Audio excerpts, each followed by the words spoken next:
کا جملہ یہ تھا کہ تبلیغ work among non-Muslims in South Africa is virtually non-existent. تبلیغ work among non-Muslims in South Africa is virtually non-existent. یہ جملہ تھا کہ جنوبی افریقہ کے غیر مسلموں میں تبلیغ کا کام یعنی نہیں کے برابر ہے، نہیں ہو رہا ہے. پھر میں نے پوچھا کہ ہم نے کچھ خبریں سنی ہیں وہاں کے بارے میں کہ لوگ مسلمان ہو رہے ہیں، کیا یہ صحیح ہے؟ تو اسی زبان نے دوبارہ یہ کہا کہ تقریباً ہر روز وہاں مسلمان ہو رہے ہیں لوگ، ہر روز. تو میں نے کہا کیسے ہو رہے ہیں؟ انہوں نے کہا کہ وہ تو اپنے آپ ہو رہے ہیں. یہ واقعہ آج ساری دنیا میں ہو رہا ہے. کوئی ملک ایسا نہیں، نہ ہندوستان کے باہر کوئی ملک جہاں ہر روز ایسا نہ ہو رہا ہو کہ لوگ اپنے آپ مسلمان ہو رہے ہوں. ہر اسی ہندوستان میں جہاں اتنے زبردست شکایتیں آپ کو ہیں، اتنی زبردست آپ تعصب بتاتے ہیں آپ یہاں پر، اسی ہندوستان میں ہر روز لوگ مسلمان ہو رہے ہیں بلا ناغہ. اس کے علاوہ یورپ میں، امریکہ میں، افریقہ میں، آسٹریلیا میں، ہر جگہ ہر روز لوگ مسلمان ہو رہے ہیں. یہ کیا ہے؟ یہ وہ چیز ہے، اس کو اللہ تعالیٰ نے قرآن میں آیت کہا ہے، یعنی نشانی. یعنی اللہ تعالیٰ عملی واقعات کے ذریعے بتا رہا ہے آپ کو کہ کرنے کا کام کیا ہے، کہ آپ کی تبلیغ کے بغیر لوگ مسلمان ہو رہے ہیں. یعنی آپ کے لیے کتاب لکھوائی اللہ تعالیٰ نے غیر مسلم سے، اتنی زبردست محنت کر کتاب لکھی اس نے، پریچنگ آف اسلام، دعوت اسلام، اس سے آپ نے کوئی سبق نہیں لیا. اب اللہ تعالیٰ یہ فرما رہے ہیں، یہ خالص خدائی منصوبہ ہے، خالص خدائی واقعہ یہ ہے کہ دنیا میں ہر جگہ ہر ملک میں روزانہ لوگ مسلمان ہو رہے ہیں بغیر کسی تبلیغی ورک کے. تبلیغی ورک نہیں، غیر مسلموں میں تبلیغ کا. کیوں؟ عملی طور پر اللہ دکھا رہا ہے کہ کتنے زبردست امکانات ہیں دعوت کے. اسلام کی دعوت کے لوگ اٹھو تو کتنا زبردست امکانات ہیں، کس طرح اسلام پھیلے گا لوگوں کے درمیان. کہ جب بلا تبلیغ جب ہو رہا ہے، اسلام کا اشاعت ہو رہی ہے، بلا تبلیغ لوگ اسلام قبول کر رہے ہیں، تو تم اگر اسلام کو عملاً شروع کرو لوگوں کے درمیان تو کتنا بڑا فائدہ ہوگا، کس طرح اسلام پھیلے گا سارے دنیا میں. یہ خالص خدائی آیت ہے، خالص خدائی نشانی ہے، اور آپ کی آنکھ کھولنے کے لیے، آپ کی آنکھ کھولنے کے لیے. کیوں؟ اس لیے کہ مسلمانوں کو شیطان نے کچھ فریب دے رکھے، اس فریب کا پردہ چاک کر رہا ہے اللہ تعالیٰ. تاریخی طور پر تو پریچنگ آف اسلام کے ذریعے پردہ چاک کیا کہ تاریخ خالص تاریخی کتاب ہے وہ، کہ کس طرح دنیا میں اسلام پھیلا بغیر طاقت کے استعمال کے. اس میں یہ دکھایا ہے اسے کہ طاقت کے استعمال کے بغیر کس طرح اسلام پھیلا ساری دنیا میں. اب یہ جو مسلمانوں میں کچھ شیطان نے فریب ڈال رکھے ہیں کہ صاحب مسلمانوں میں خرابی ہے تو کون اسلام قبول کرتا ہے، لوگ اسلام ہمارے دشمن بنے ہوئے تو اسلام پر وہ کیوں قبول کریں گے. عجیب قسم کے فریب میں مبتلا ہے اسلام. یہ سب شیطانی وسوسے. اس وسوسے کو کاٹنے کے لیے اللہ تعالیٰ کر رہا ہے کہ ہر روز لوگ مسلمان بنا رہا ہے، تاکہ آپ کو عملی طور پر دکھائے کہ تم یہ سب شیطانی وسوسے ہیں کہ مسلمانوں میں بگاڑ ہے تو کوئی اسلام نہیں قبول کرے گا، مسلمانوں میں اور دوسروں میں دشمنیاں ہیں تو کوئی اسلام نہیں قبول کرے گا. یہ سب جھوٹی باتیں ہیں. اس جھوٹ کا پردہ چاک کرنے کے لیے اللہ تعالیٰ یہ نشانی دکھا رہا ہے. مجھے بتائیے کہ اگر یہ دلیل صحیح ہے کہ خود مسلمان ہی اسلام قبول کر رہے ہیں، دوسرے کو قبول کریں گے، اسلام پر عمل نہیں کر رہے ہیں. ایک عام بات ہر آدمی دہراتا ہے کہ صاحب مسلمان ہی اسلام پر عمل نہیں کر رہے ہیں تو دوسرا کون اسلام قبول کرتا ہے. یہ خالص شیطانی وسوسہ ہے. اس وسوسے کو توڑنے کے لیے، اس جھوٹ کا فریب کھولنے کے لیے اللہ تعالیٰ کر رہا ہے کہ دنیا کے ہر ملک میں وہ دکھا رہا ہے کہ دیکھو بغیر تبلیغ کے لوگ مسلمان ہو رہے ہیں، بغیر تبلیغ کے لوگ مسلمان ہو رہے ہیں. ابھی میں جب یہاں آ رہا تھا اس سے ایک دن پہلے صرف راجستھان کا ایک آدمی آیا جو کہ ریٹائرڈ، جو کہ یعنی بہت اونچی فیملی کا ہے، اس کا بہت بڑا فارم ہے، اس پر گاڑی ہے، اس پر کوٹی ہے. وہ آ کر یہ بتایا کہ صاحب میں مسلمان ہونا چاہتا ہوں. ابھی یعنی یہاں آنے سے ایک دن پہلے کی بات ہے. وہ راجستھان میں رہتا ہے، اس کا باپ میجر تھا، اس کا بھائی ابھی بھی فوجی افسر ہے. تو دو مسلمانوں کے ساتھ آئے تھے جو اس کو جانتے ہیں. انہوں نے بتایا کہ یہ بہت ہی اچھا آدمی ہے اپنے علاقے میں، اس پر آپ شبہ کرنے کی ضرورت نہیں کہ اگر وہ اکیلا آتا تو وہ شبہ کر سکتا تو پتہ نہیں کیا ہوگا. وہ دو اس علاقے کے مسلمان آئے تھے اس کے ساتھ. انہوں نے بتایا کہ یہ بہت ہی معقول آدمی ہے، جنوین کیس ہے، یعنی واقعتاً اسلام قبول کرنا چاہتا ہے. تو یہ ایک کی بات نہیں ہے، یہ ساری دنیا میں ایسا ہی ہو رہا ہے، ساری دنیا میں ایسا.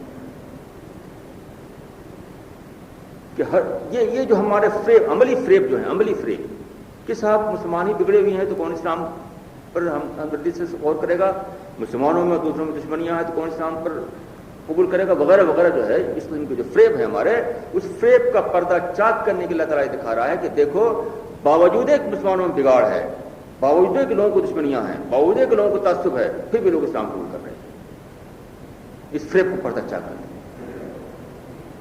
اس کے باوجود اگر ہماری نگاہوں میں پردے پڑے رہے ہیں تو ہم ہی ناقابل معافی ہو جائیں گے اللہ تعالیٰ کے، بجائے کہ وہ لوگ ناقابل معافی ہیں۔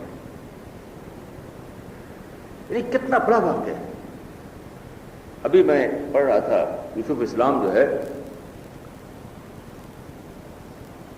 آپ کو معلوم ہے کہ یہ بہت بڑا سنگر تھا ایک انگلستان کا، مسلمان ہو گیا ہے، اس کا اسلامی نام ہے یوسف اسلام، بہت مشہور سنگر تھا، مسلمان ہو گیا ہے۔ تو وہ بھی اس کا انٹرویو آیا تھا، میں ابھی یہاں آنے سے چند دیر پڑھ رہا تھا میں اس کو۔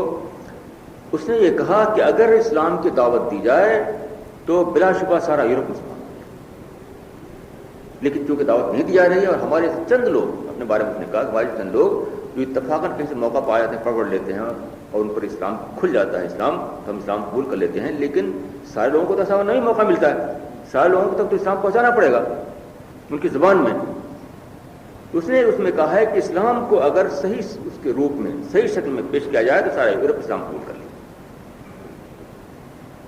ابھی میں نے رسالہ میں ایک واقعہ چھاپا تھا، آپ نے پڑھا ہوگا کہ امریکہ کا ایک شخص جس نے اسلام قبول کیا ہے، اس نے کہا کتنی عجیب بات کہی اس نے کہ میں کنورٹ نہیں ہوا ہوں، ریورٹ ہوا ہوں۔ کیسی عجیب بات، تڑپانے والی۔ میں کنورٹ نہیں ہوا، رسالہ میں یہ واقعہ آیا تھا کہ میں کنورٹ نہیں ہوا ہوں، ریورٹ ہوا ہوں، یعنی میں نے مذہب کو نہیں بدلا ہے، میں واپس آیا ہوں۔ اس کے معنی کیا ہے کہ یہ دین فطرت ہے، یہ عیسائیوں کا بھی دین ہے، یہ یہودیوں کا بھی دین ہے، یہ ہندوؤں کا بھی دین ہے، کیونکہ دین فطرت ہے۔ وہ آدمی کو کنورٹ نہیں ہونا ہے، ریورٹ ہونا ہے صرف،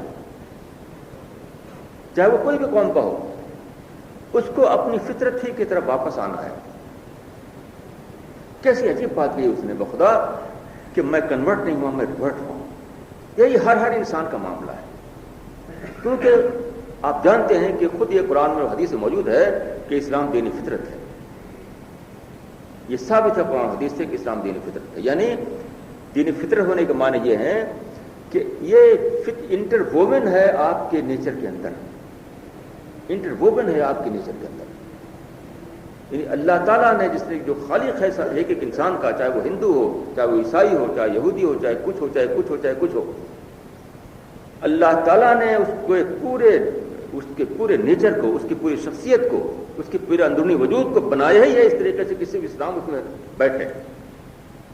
جیسے کہ مثال کے طور پر ایک گول خانہ ہو، اس میں گول ہی ڈھکن بیٹھے گا، چوکور نہیں بیٹھے گا۔ چوکور میں چوکور بیٹھتا ہے، گول میں گول بیٹھتا ہے، آپ جانتے ہیں۔ تو بقیہ تمام جو مذاہب ہیں وہ ہے گول خانے میں چوکھنٹی چیز، وہ کبھی نہیں بیٹھ پاتے، اور اسلام جو ہے وہ گول خانے میں گول چیز ہے، تو جہاں آئے گا فوراً بیٹھ جائے گا، جہاں آئے گا فوراً بیٹھ جائے گا۔ تو ایک طرف دوسرے مذاہب ہیں جو گول خانے میں چوکھنٹی چیز ہیں، ایک طرف اسلام ہے جو گول خانے میں گول چیز ہے، یعنی فطرت کے مطابق ہے۔ اسی بنا پر اس نے کہا کہ میں کنورٹ نہیں ہوا، میں تو ریورٹ ہوا ہوں، اپنی فطرت کی طرف واپس آ گیا ہوں۔ یہی کیس ہر انسان کا ہے۔ تو اس وقت جو مسلمان ہو رہے ہیں اتفاقاً لوگ، تو وہ اتفاق سے کسی کو موقع مل جاتا ہے، کہیں کسی کو قرآن مل گیا، کہیں کسی کو حدیث مل گئی، کوئی وجہ پیش آ گئی، لیکن سب کے ساتھ وجہ نہیں پیش آئے گی۔ سب کے لیے تو ہم آپ کو اٹھنا پڑے گا، ہم آپ کو پہنچنا پڑے گا ان کے پاس، تب ان تک اسلام پہنچ پائے گا۔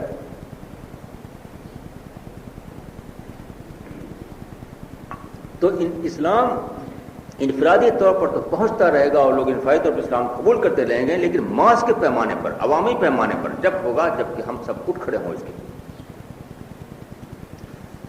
تو میں خیال ہے کہ اب وقت قریب ہے مغرب کا غالباً، تو اس بات کو میں اب ختم کرتا ہوں، کو سم اپ کرتا ہوں کہ دیکھیے ہمارے دو مسئلے ہیں، ایک یہ کہ دنیا میں ہمیں باعزت زندگی ملے، دوسرے یہ کہ آخرت میں ہمیں جنت ملے۔ دو مسئلے ہمارے ہیں، دنیا میں باعزت زندگی اور آخرت کی جنت. یقین کیجئے کہ یہ دونوں کے دونوں منحصر ہیں اس پر کہ ہم داعی بنیں. دونوں کے دونوں منحصر ہیں اس پر کہ ہم داعی بنیں. داعی بننے ہی میں دنیا کی عزت کا بھی راز چھپا ہوا ہے. داعی بننے میں ہی آخرت کی جنت کا راز چھپا ہوا ہے. دونوں سے منحصر ہیں. ایک بڑی عجیب تمثیل آئی ہے بائبل میں ان لفظوں میں کہ مزدور اپنی مزدوری سوراخ دار تھیلی میں جمع کرے گا. یہ وہی چیز کو قرآن میں حبط اعمال کہا گیا ہے. قرآن میں حبطت اعمالہم کہا گیا ہے کہ آدمی عمل کرے لیکن وہ حبط ہو جائے, نتیجہ نہ نکلے, یعنی بے نتیجہ ہو کر رہ جائے عمل. کہ آپ نے دکانداری کی, فائدہ نہیں ملا. آپ نے مکان بنائی, چھت آپ کے سر پہ گر پڑی, تو یہ بے نتیجہ عمل ہوا. یہ حبط اعمال ہے. قرآن تو بائبل میں صرف کہا گیا ہے کہ مزدور اپنی مزدوری سوراخ دار تھیلی میں جمع کرے گا. یعنی آپ نے دن بھر مزدوری کی اور مزدوری کے بعد آپ کو سکے دیے مالک نے, اور آپ کے پاس جس تھیلی میں رکھا آپ نے اس میں نیچے سوراخ تھے, لے کے چلے آپ. تو گھر جب آپ پہنچیں گے تو کیا ہوگا؟ سارے سکے زمین میں گر چکے ہوں گے. گھر آپ کے ساتھ پہنچیں گے تو صرف تھیلا کا تھیلا خالی رہے گا. یعنی سوراخدار تھیلی میں جو مزدوری لے کر چلے وہ گھر پہنچے گا تو سارے سکے زمین میں گر چکے ہوں گے جنگل بیابان میں, اور اس کے پاس خالی کا خالی تھیلا ہوگا. یہی ہمارا حال ہو رہا ہے کہ ہم بے شمار عمل کر رہے ہیں قومی محاذ پر ساری دنیا میں. کروڑوں نہیں بلکہ اربوں نہیں بلکہ کھربوں روپیہ برباد کیا جا رہا ہے قومی محاذ پر. بے شمار زندگیاں قربان ہو رہی ہیں, بے شمار زندگیاں قربان ہو رہی ہیں. آپ غور فرمائیں کہ صرف الجزائر میں 25 لاکھ آدمی قربان ہو گئے انگریزوں فرانسیسیوں سے آزادی حاصل کرنے کے لیے. اسی ہندوستان میں 1.5 لاکھ علماء شہید ہو گئے. یعنی ساری دنیا میں بے شمار زندگیاں اپنے آپ کو قربان کر رہی ہیں, کھربا کھر روپیہ برباد کیا جا رہا ہے. لیکن مجھے نتیجہ بتائیے, نتیجہ کیا ہے؟ کیا باعث زندگی مل رہی دنیا میں آپ کو کہیں بھی؟ آپ نے اخباروں میں پڑھا ہوگا کہ لیبیا پر حملہ کر دیا امریکہ نے. کون بچانے والا ہے؟ روس بچانے والا ہے. آپ کا یہ حال ہے کہ حبل من الناس پر کھڑے ہوئے ہیں آپ. یہی حبل من الناس ہے کہ اگر روس کے جہاز نہ پہنچ جائے وہاں سمندر میں وارشپس اس کے, تو امریکہ سے بچ نہیں سکتا ہے.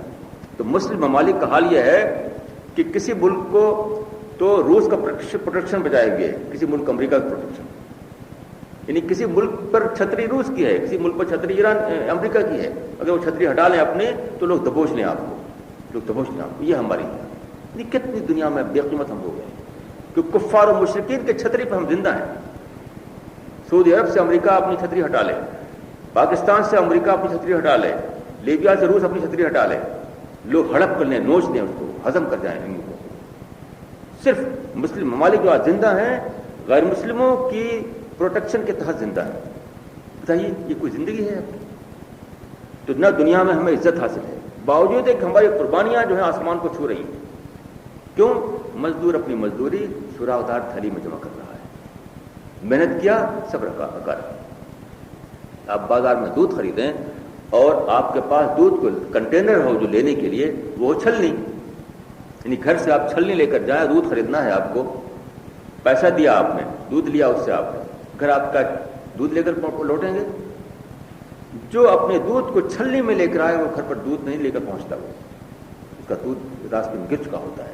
اس طریقے سے یہ قوم اگر دعوت کو چھوڑ دے, دعوت سے مراد غیر مسلموں میں دین کو پہنچانا, اگر اس کو چھوڑ دے تو اس کی مثال ویسے ہی ہے جو بازار میں دودھ خریدے لیکن کنٹینر چھلنی کا ہو.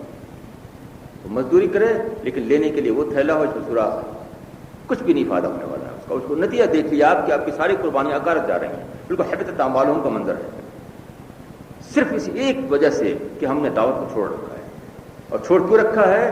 اس کی قیمت دینی پڑے گی کہ جس سے ہم نفرت کر رہے ہیں اس سے محبت کرنی پڑے گی. اس کو دشمن بنائے ہوئے اسے دوست بنانا پڑے گا. یہ قیمت دینی پڑے گی. یہ سارا معاملہ.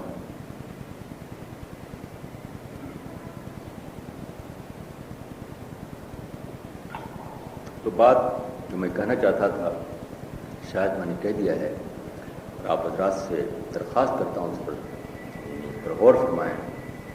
اور یہ بہت ہی نازک معاملہ ہے, یہ بہت ہی نازک معاملہ ہے, اس سے نازک معاملہ اور کوئی نہیں. میں اللہ تعالیٰ سے دعا کرتا ہوں کہ اللہ تعالیٰ مجھ کو اور آپ کو توفیق دے کہ ہم وہ کام کریں جس سے اللہ تعالیٰ راضی ہوتا ہے، وہ کام کرنا چھوڑ دیں جس سے اللہ تعالیٰ ناراض ہوتا ہے۔ اللہ تعالیٰ کے ہم پہنچیں تو اللہ تعالیٰ ہماری جنت کا فیصلہ کرے، ہمیں جہنم سے بچائے۔ ربنا تقبل منا، ربنا تقبل، ربنا آتنا فی الدنیا حسنہ وفی الآخرۃ حسنہ وقنا عذاب النار، ربنا آتنا فی الدنیا حسنہ وفی الآخرۃ حسنہ وقنا عذاب النار، ربنا آتنا فی الدنیا حسنہ وفی الآخرۃ حسنہ وقنا عذاب النار، ربنا تقبل منا انک انت السمیع العلیم وتب علینا انک انت التواب الرحیم، صلی اللہ تعالی علی خیر خلقہ محمد وآلہ وصحبہ اجمعین برحمتک یا ارحم